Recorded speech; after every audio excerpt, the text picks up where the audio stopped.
मंगल का प्रदोष निकाल कर रख लो कि मंगल का प्रदोष इस दिन पड़ रहा है, मंगल की त्रयोदशी तिथि पड़ रही है, प्रदोष व्रत मंगलवार का पड़ रहा है।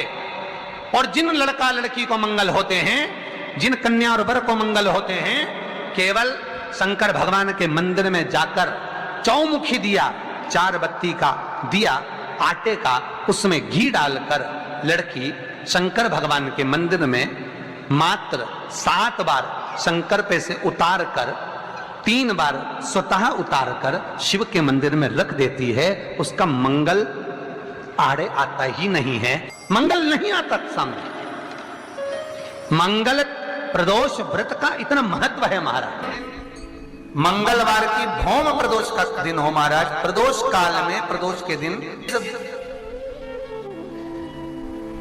व्यक्ति के रीढ़ की हड्डी में परेशानी हो या रीढ़ की हड्डी तकलीफ दे रही हो, पीठ का भाग तकलीफ दे रहा हो, डॉक्टर बोल रहे हो गुड़िया खसक गया, या कोई क्रम, मान लो कोई मस्तिष्क से जुड़ी बीमारी हो, ट्यूमर हो गया हो, कोई कुछ हो गया हो, गांठ पड़ गई हो मस्तिष्क के अंदर, शंकर भगवान को बीले का गुर्दा, जो बीला होता बील फल का अंदर का गुर्दा भाग शंकर के शिवलिंग पर प्रदोष काल में मल दिया जाए। मलने के बाद थोड़ी देर बाद उसको उठा लिया जाए, शिव जी का अभिषेक पूजन स्नान करा दिया जाए, पूजन स्नान आदि सब कराकर दिया बत्ती लगाकर भगवान शंकर के मंदिर पर ही बाहर बैठकर उस गुर्दे का थोड़ा सा भाग मुख में पालो, थोड़ा सा भाग लेकर आ जाओ। 7 से 8 दिन तक उस भाग का प्रतिदिन सुबह के समय पर सेवन कर लीजिए। गुर्दे की प्रॉब्लम हो या मस्तिष्क से जुड़ी हुई प्रॉब्लम हो, वो समाप्त हो जाता है महाराज।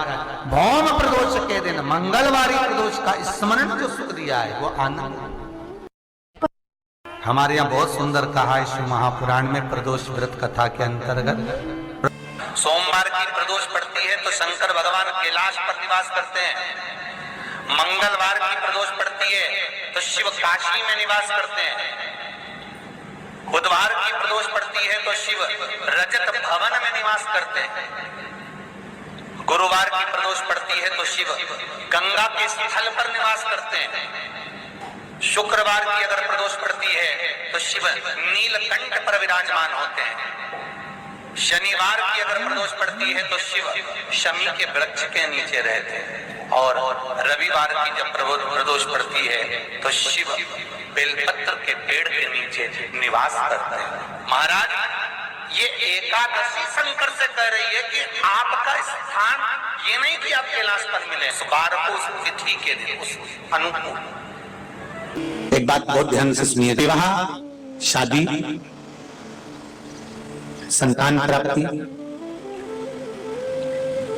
विवाह के बाद में विवाद या किसी नए कार्य के लिए आगे बढ़ रहे हैं और उसमें अड़चन आ रही है, तो एक बार किसी ज्योतिष आचार्य के पास जाकर पूछना, वो बता देगा या तो मंगल या शनि कुछ ना कुछ, कोई ना कोई क्रूर ग्रह तकलीफ दे रहा।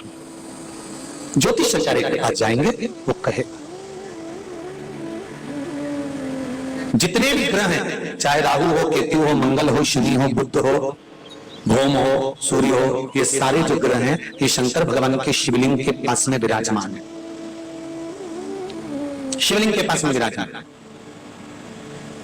कभी मौका मिल जाए, विवाह शादी में देरी हो रही हो, या कोई नया कार्य चालू कर रहे हो उसमें देरी हो रही हो, या कोई सर्विस के लिए, नौकरी के लिए जा रहे हो और वो कार्य नहीं हो रहा हो, तो एक धतूरा, केवल एक धतूरा, उस धतूरे को फोड़कर उसके अंदर का फल निकालकर उस फल को शिवलिंग पर चढ़ाकर 1 लोटा जल शंकर भगवान को समर्पित कर दिन होना चाहिए मंगलवार। कौन सा दिन होना चाहिए? जम के बोलो जरा, मंगल। समर्पित करो। उसके बाद में आप विवाह के लिए अगर समर्पित करे हैं तो विवाह में देरी नहीं होगी, व्यवसाय और व्यापार के लिए या नौकरी के लिए समर्पित करे हैं तो उसमें देरी। एक दिन शाम का समय, प्रदोष का दिन, प्रदोष का दिन, प्रदोष काल, शाम का समय, भगवान देव महादेव माँ जगत जननी पार्वती जी के साथ में भ्रमण। देखिए, अगर प्रदोष का व्रत नहीं कर सकते, प्रदोष के दिन आप व्रत नहीं कर सकते, मान लो आपसे भूखा नहीं रहा जाए, प्रदोष का व्रत नहीं कर सकते, प्रदोष के दिन आप भूखे नहीं रह सकते, मंदिर भी नहीं जा सकते, दिया भी नहीं लगा सकते। तो शिव महापुराण की कथा कहती है कि प्रदोष के दिन, प्रदोष काल में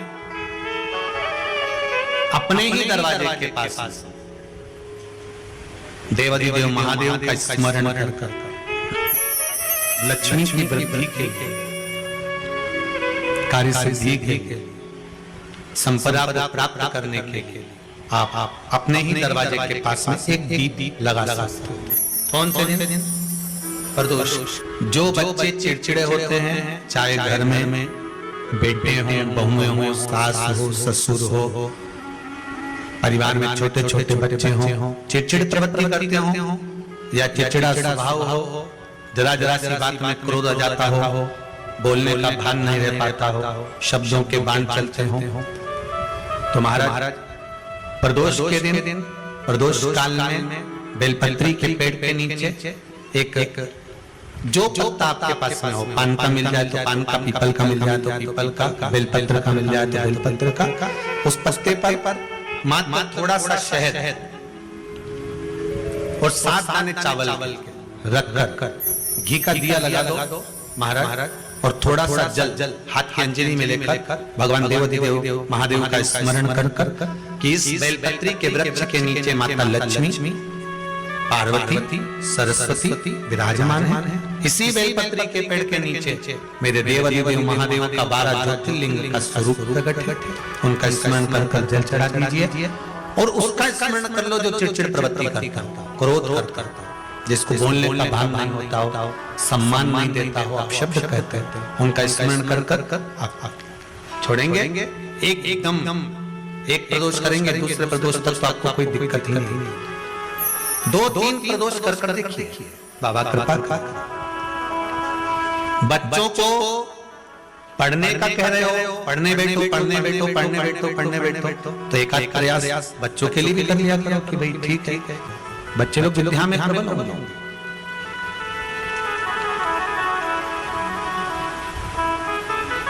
शिव उपासना का जो फल है वह हजार। पहले की कथा में आज फिर कहते हैं, शिव मंदिर में जल बाद में चढ़ाना, शंकर के मंदिर में जाकर पंचामृत स्नान बाद में कराना, शंकर जी के मंदिर में जाकर पूजन बाद में करना, पहले थाली एक और रख कर शिव मंदिर में झाड़ू पोछा या जो बेलपत्री निर्माल्य जो भी रखा हो उतरा हुआ सामान उसको भर कर कहीं एक और जहां मंदिर वाले रखते हो वहां ले जाकर रख दो, झाड़ू पोछा एक बार पूजन करने से पहले सबसे पहले सफाई का ध्यान रखना। और एक विश्वास रखना, आप मंदिर की सफाई नहीं कर रहे, फिर निवेदन करूंगा, आप मंदिर की झाड़ू नहीं लगा रहे, आप मंदिर की सफाई नहीं कर रहे, आप मंदिर में पोछा नहीं लगा रहे। जितना आप मंदिर में फेर रहे हो सफाई के लिए, उतना आपके जीवन में जितना दुख है, जितनी तकलीफ है, जितना कष्ट है, जितनी बीमारी है, उस पर हाथ फेर रहे हो। मंदिर में नहीं फिर रहे, नहीं तो सारी दुनिया में जितने मंदिर हैं, सारे मंदिरों में ट्रस्टियों ने कुछ ना कुछ लगा के रखा है, स्वीपर आता साफ कर देगा, ये सफाई कर देगा, पंडित जी होंगे तो बुआरी लगा देंगे, पंडित जी होंगे सफाई कर देंगे।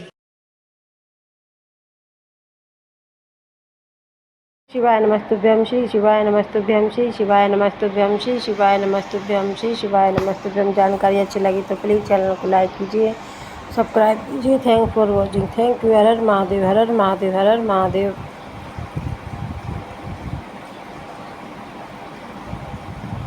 जय शिव शंभू, जय शिव शंभू, जय शिव शंभू।